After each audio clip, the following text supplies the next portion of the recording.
제가 교회에 부임하고 항상 5월 달만 되면 기분이 좋습니다. 왜 기분이 좋냐 하면 성도님 때문에도 기분이 좋고요. 여러 가지로 기분이 좋은데 특별히 5월 달만 되면 장미꽃 보이시죠? 이게 장미꽃 여기가 너무 좋으니까 이젠 사방팔방에 장미나무를 많이 심는 것 같아요. 그래서 웬만하면 이제 아파트 담벼락엔 다 장미꽃으로 도배를 하는데 5월 달만 되면 이 길을 걸어 들어오면 참 아름다워요. 5월에 꽃이라고 할 수 있는 장미가 굉장히 밝게 그리고 웃으면서 맞아주는 것이 아닌가라는 생각이 듭니다. 그래서 위에서 이렇게 보면 들어오시는 분들이 그냥 안 지나갑니다.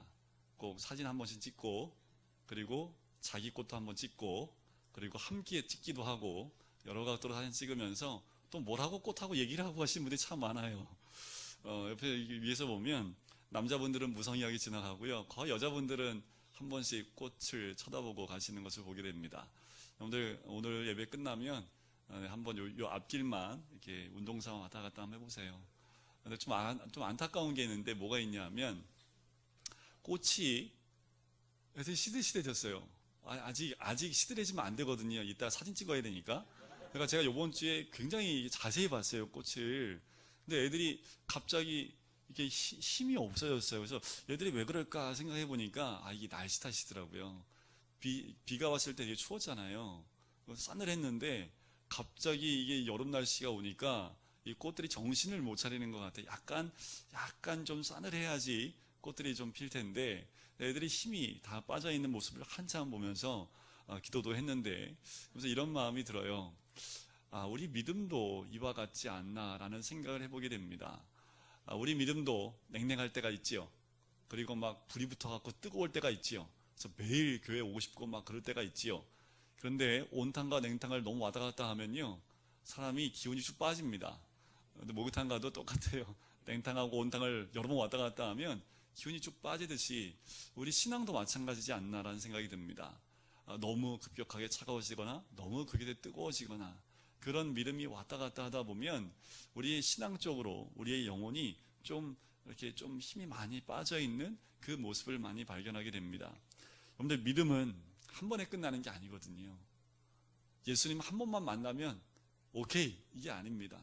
신앙은, 믿음은 매일 하루하루 주님과 동행하면서 그렇게 성장하고 자라가는 게 우리의 믿음이지요.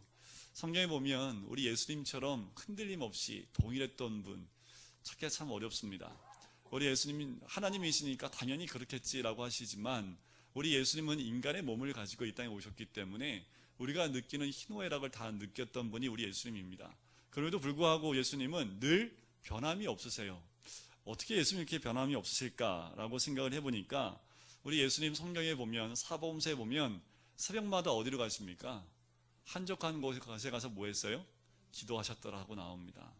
우리 예수님이 흔들림 없는 그 믿음을 가졌던 가장 중요했던 것은 기도하는 자리가 아니었을까? 또 우리 예수님 가슴에 채워졌던 게 뭐였까요? 말씀이었지요. 기도와 말씀이 충만하니까 흔들림이 없는 우리 예수님의 모습이 아닐까라는 생각이 듭니다. 좌로나 우로나 치우치지 않는 모습이 우리 모든 성도님들의 신앙의 모습이 되시기를 주의 이름으로 간절히 축원드립니다. 우리 예수님의 또 어떤 모습이 있냐면 사람을 대하는 모습도 항상 동일하세요. 보시면 대표적으로 크게 나누면 유대인들과 이방인들을 대할 때 모습이 다르지 않습니다. 유대인들을 먹일 때 뭘로 먹였나요? 오병이어로 먹이셨잖아요. 그죠? 자, 이방인들을 먹일 때는 뭘로 먹이셨어요? 칠병이어로 먹이시죠. 오늘 본문에 나옵니다.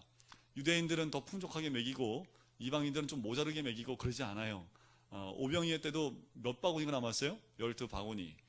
오늘 칠병에 나오는 그 말씀에는 얼마나 남았나요? 7 광주리가 남아요. 광주리가 커요? 바구니가 커요? 이방인한테 더 풍족하게 남기시는 모습을 보는 거지요.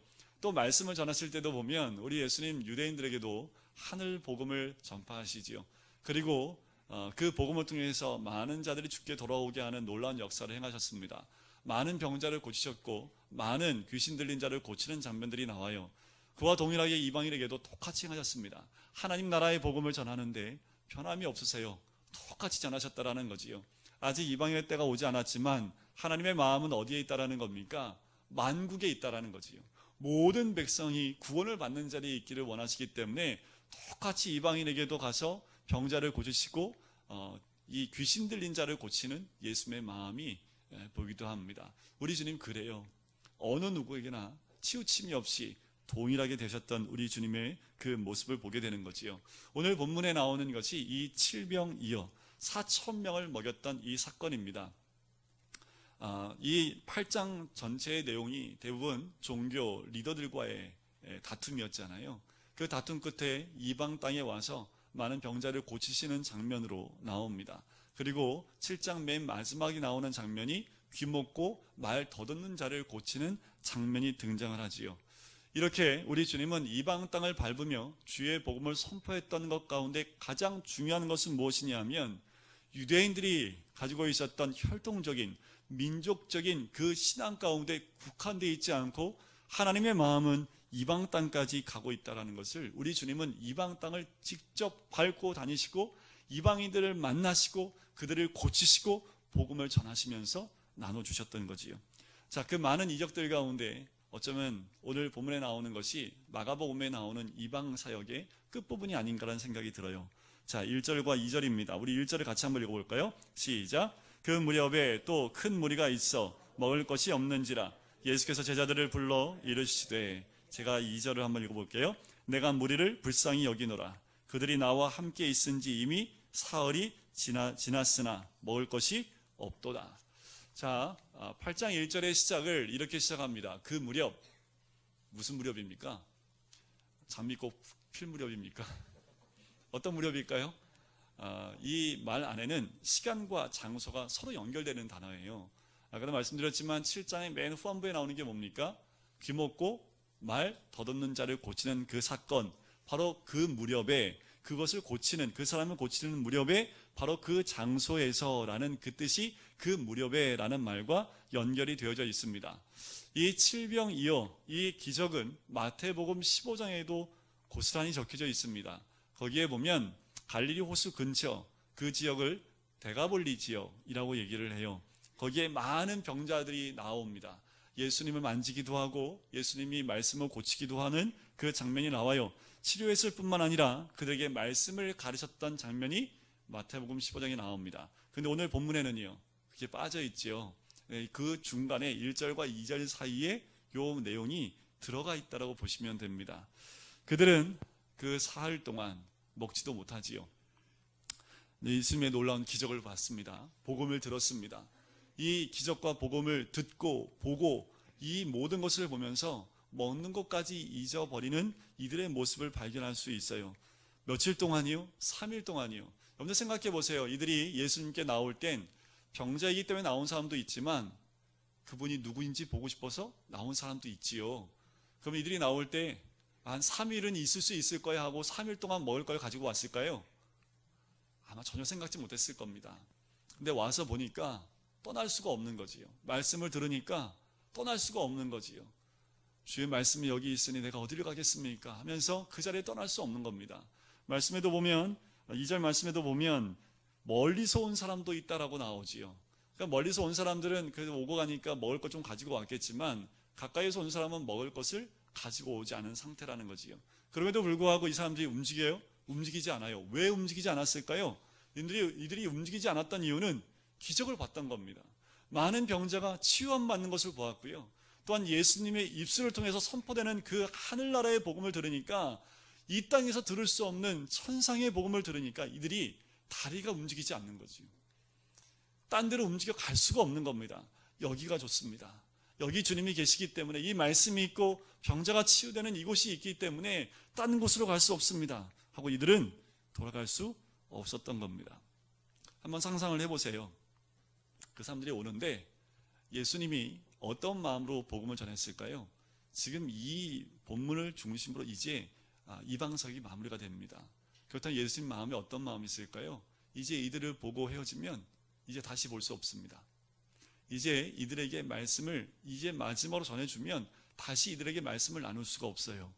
예수님 마음은 어땠을까요? 한 명이라도 더 고치고 싶고, 한 명이라도 더 나음을 얻게 하고 싶고, 단 한마디라도 하나님의 복음을 더 전하고 싶은 것이 우리 주님의 마음이 아닐까. 그래서 이 부흥회를 하지 않았을까 생각이 들어요. 우리 어르신들이 옛날 부흥회 하면 하루에 집회 몇 번 하던가요? 4번 하면 4번. 새벽, 오전 집회, 점심 집회, 저녁 집회. 그렇게 며칠 동안 해요. 일주일 내내 했습니다. 그때가 70년대, 80년대였지요. 그때는 그게 힘든지도 몰랐어요. 와서 그냥 북치고 막 찬양하고, 그럼 말씀은 왜 이렇게 길어요? 그죠? 30분, 1시간 반, 2시간? 뭐, 밤에는 그냥 갈 사람 가라고 하고 그냥 계속 말씀을 전하시는데, 그렇게 일주일 동안 했던 거 기억나는데, 우리 예수님이 그러지 않았을까? 아마 시간은 정해지지 않았을 것 같아요. 그냥 우리 주님 한번 말씀이 탁 터지면 끝날 줄 모르고 그냥 밤새도록 전하시기도 하고, 밥을 먹다가 영양식 먹여야지 하고 갑자기 말씀을 전하시기도 하고, 또 저기 멀리 있는 불빛을 보면서 저 불빛 보니까 하나님 복음 전해야겠다 하면서 너희는 세상의 빛과 소금이라 하면서 또 말씀을 전하기도 하고, 우리 예수님 죄송하면 시시때때로 아무 때나 그냥 뜬금없이 말씀을 선포하니까 주변에 있는 사람은 어땠을까요?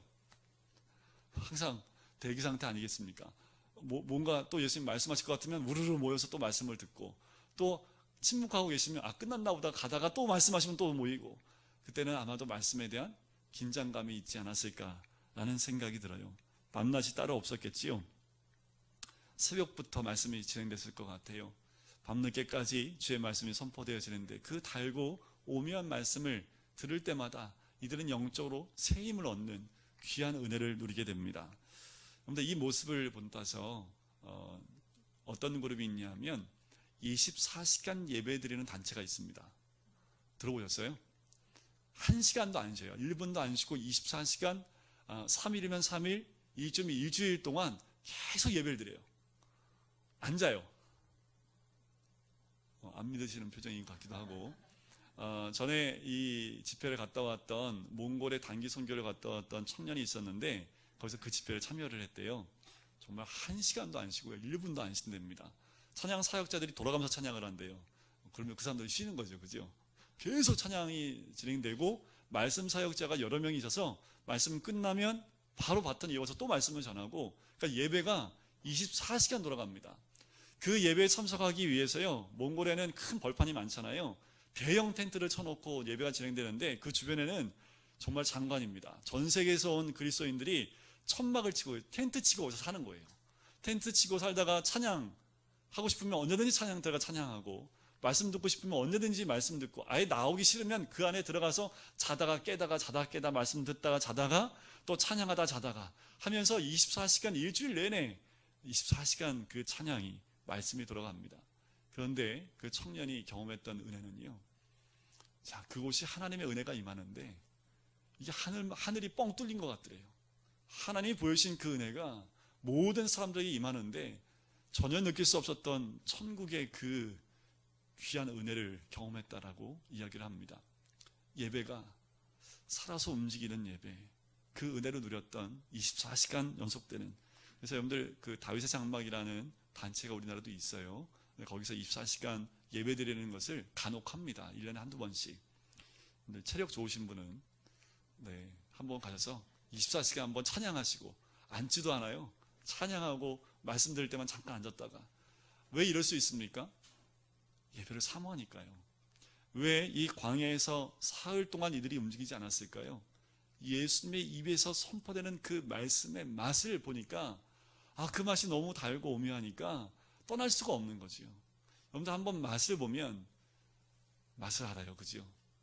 여러분들 맛집 찾아가면서 맛있는 거 드시잖아요. 그죠? 말씀에 한번 맛을 느끼면 그 맛을 놓을 수가 없는 거지요. 아마도 이들은 그 맛을 경험했던 사람인 것 같아요. 말씀의 맛에 푹 빠져서 배가 고픈지도 몰라요. 목이 마른지도 몰라요. 그렇게 예수 말씀을 쭉쭉 빨아들이는 것처럼 갓난 아기가 엄마의 그 젖을 빨아들이듯 젖을 사모하는 것처럼 그렇게 하나님 말씀을 사모하여 그 말씀을 가까이 하는 그들의 모습, 어쩌면 이들의 모습이 이 광야 가운데 있는 이 이방인들의 모습이 아닐까라는 생각이 듭니다. 이제 예수님도 더 이상 못할 것 같아요. 이제 다 마무리하고 이제 집에 돌려보낼 때가 됐습니다. 이게 집에 돌려보내려고 하니까 이 불쌍한 마음이 들어요. 왜요? 먹을 게 없는 게 뻔하거든요. 우리 예수님 참 아버지 같은 마음이에요. 그들이 돌아가다가 어떻게 되는지 일단 말씀 끝나고 돌려보내야 되는데 그냥 돌려보내면 이들이 허기가 지고 또 멀리서 온 사람들은 기진맥진해서 집에 돌아가다가 쓰러질까봐 그게 걱정이 된 거예요. 우리 예수님이 불쌍히 여긴 거지요.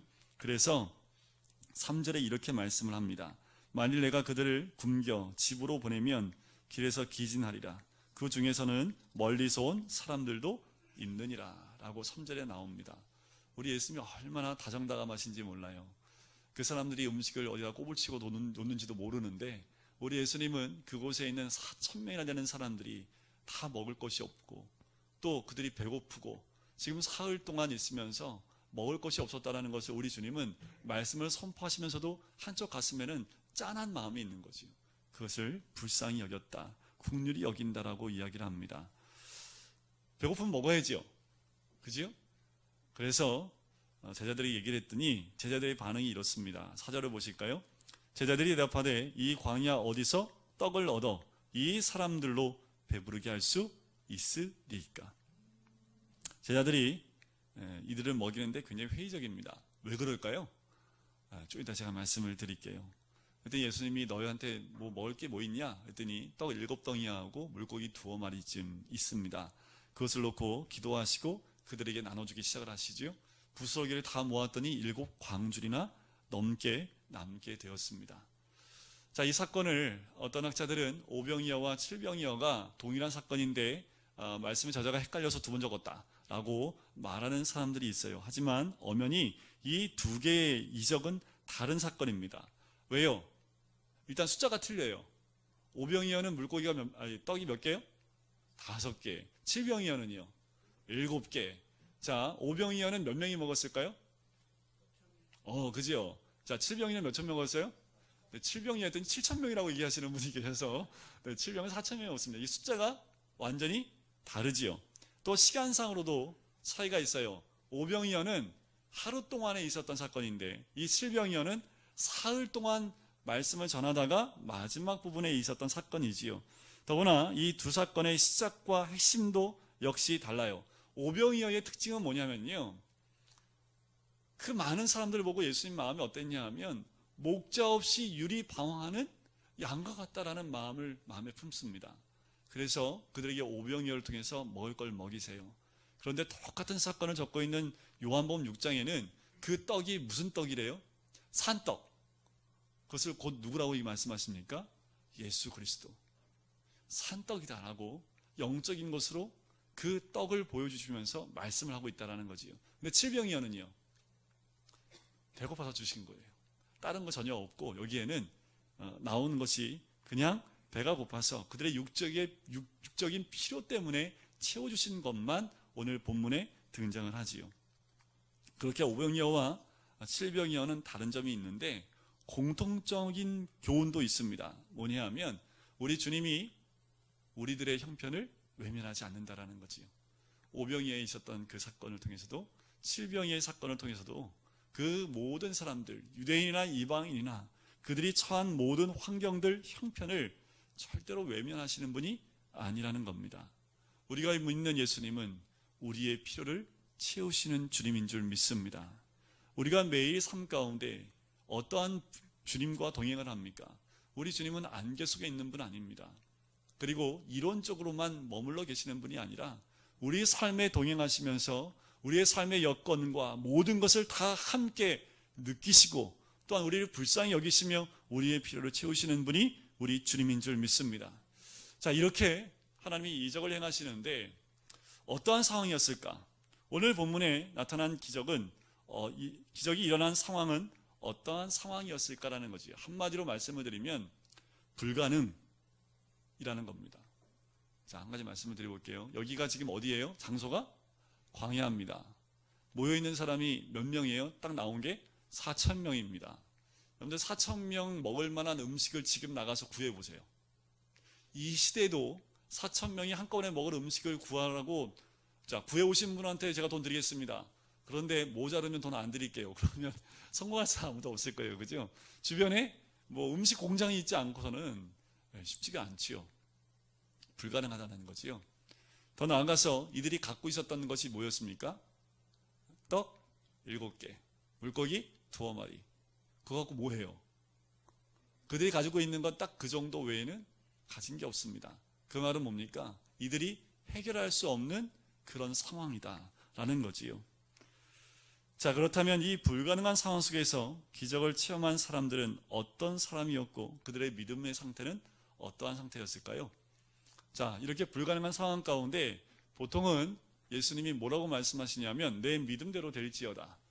내가 원하는 게 무엇이냐 하고 묻고 그의 믿음을 요구하셨던 예수의 모습을 보는데 오늘 본문에 보시면 이 대중들의 믿음을 물어보지 않으십니다.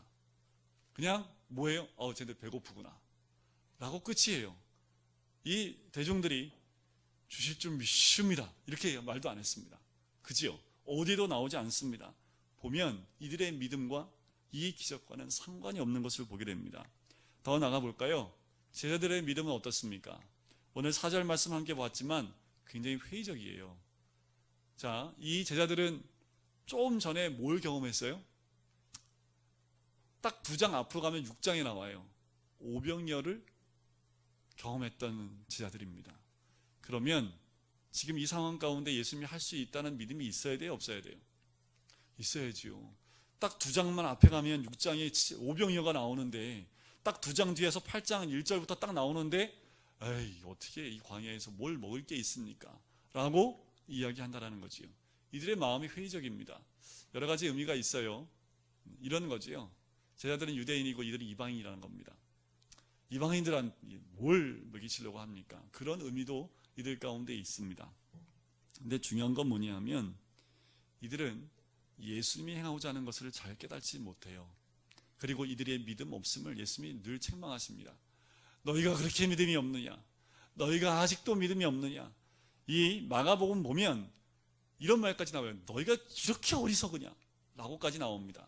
조금 순화된 표현이지요. 이렇게 어리석으냐? 깨닫지 못하느냐? 라는 말을 이 예수님이 갈릴리 사역을 할 때요 굉장히 많이 말씀하십니다. 왜 이렇게 제자들이 믿지 못했을까라는 거지요. 이제 이 모습이요 8장 중반부에 보면 예수님이 아주 호되게 혼내시는 장면이 나와요. 너희가 아직도 이렇게 믿음을 찾아볼 수 없느냐라고까지 얘기하면서 바늘로 믿음 없음을 콕콕 찌르십니다. 그 정도로 제자들의 그 믿음 없음을 얘기하시는데 가장 큰 이유가 어디 있냐면 제자들이 모였다 하면 했던 토론이 있습니다. 경쟁이 있고 막 서로 간에 막 삿대질하면서 막 싸우는 게 있는데 뭐냐면 네가 크냐 내가 크냐입니다.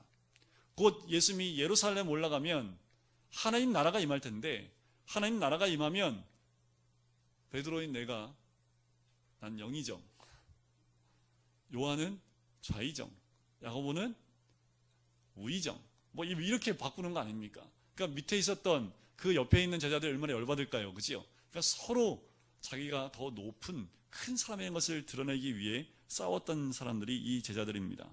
이거 어떻게 해요? 믿음을 보는 게 아니죠. 말씀을 보지 못했던 이들의 모습을 보게 되는 거지요. 예수님은 능력을 행하는데 오늘 본문에는 어떠한 믿음도 요구하지 않으십니다. 우리 주님은 어떻게 이런 기적을 행할 수 있었을까요? 제자들의 믿음도 없고 그곳에 있었던 이방인들의 믿음도 없었는데 어떻게 이런 7병이어에 4,000명이 먹을 만큼의 놀라운 기적을 행하셨을까라는 거지요. 딱 한 가지밖에 없습니다. 오늘 본문에도 보면 우리 주님께서 2절에 보면 내가 무리를 어떻게 여기노라? 네, 이거 하나밖에 없어요.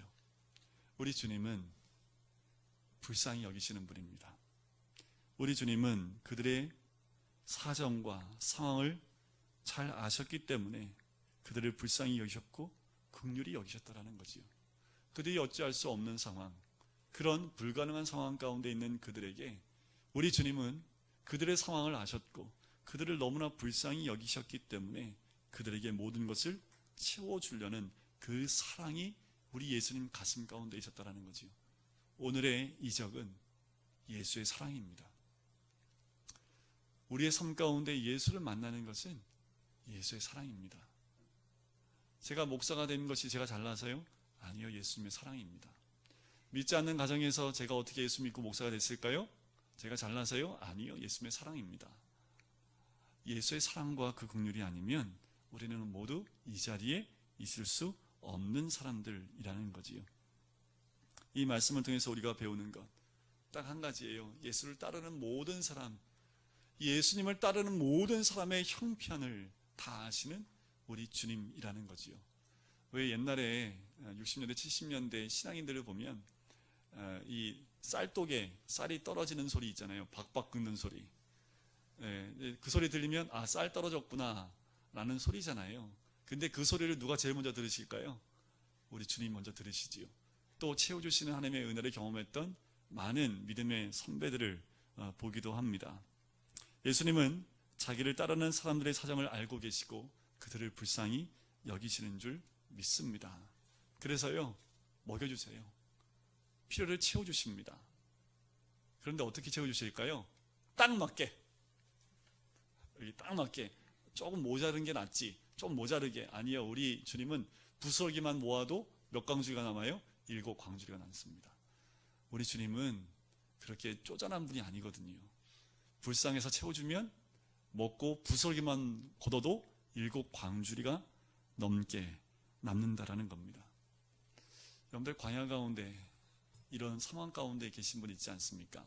직장 가운데서, 가정에서, 때로는 친구의 관계 가운데서, 또는 육체의 질병과 물질의 문제로 이렇게 어찌할 수 없는, 내가 무엇을 할 수 없는, 내 손에는 떡 7개하고 물고기 2마리밖에 없는데 이걸로도 뭐 어떻게 할 수 없는 그런 불가능한 상황 가운데 우리는 자주 처하게 되지요. 그런 환경 가운데 내가 어떻게 할 수 없는 그 상황 가운데 그때 그 모든 문제를 함께 보고 함께 불쌍히 여기며 우리가 눈물을 흘릴 때 함께 눈물을 흘리시는 분이 계시다라는 겁니다. 그것을 경험하신 분들은 하나님의 놀라운 사랑이 얼마나 큰지를 경험하게 되는 거지요. 우리의 한계 상황에서 우리가 늘 기억해야 될 것은 예수님은 우리의 모든 필요를 채우시는 분이라는 겁니다. 오늘 성경에 적혀있는 이 칠병이의 기적이 이방인들, 그때 당시에 그 광야에 있는 사람들만 누렸던 은혜가 아니라는 겁니다.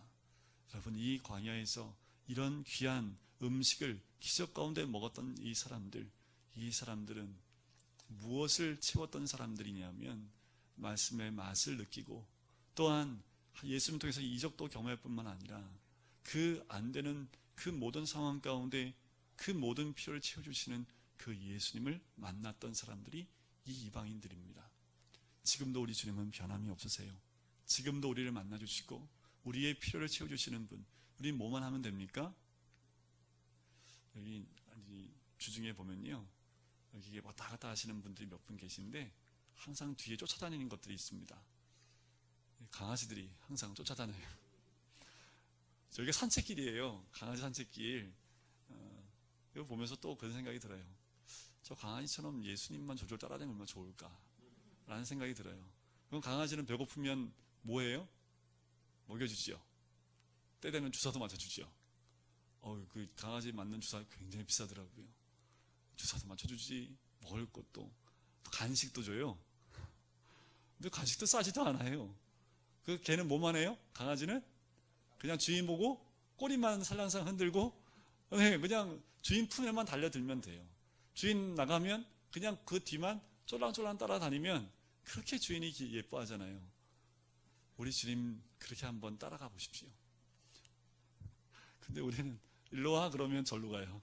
일로 와 그러면 저쪽으로 가요. 도저히 잡을 수 없을 만큼 이쪽저쪽 튀어다니니까. 그런데 우리 주님을 그 강아지가 주인을 따라다니듯 그렇게만 따라다니셔도요, 우리 주님이 모든 걸 채워주시지요. 우리의 부족함이 없게끔 함께 하시는 줄 믿습니다. 그 주님이 우리 주님인 줄 믿습니다. 그 주님이 범사에 우리의 모든 것을 보고 계시고 때에 따라 우리에게 가장 적절한 때에, 적당한 때에 채워주시는 하나님의 은혜가 있을 줄 믿습니다. 그 주님이 누구의 주님입니까? 나의 주님이십니다. 그 주님을 오늘 나의 주님으로 모시고 믿음으로 나가시는 우리 모든 성도님 되시기를 주님의 이름으로 간절히 축원드립니다. 우리 같이 기도하실까요?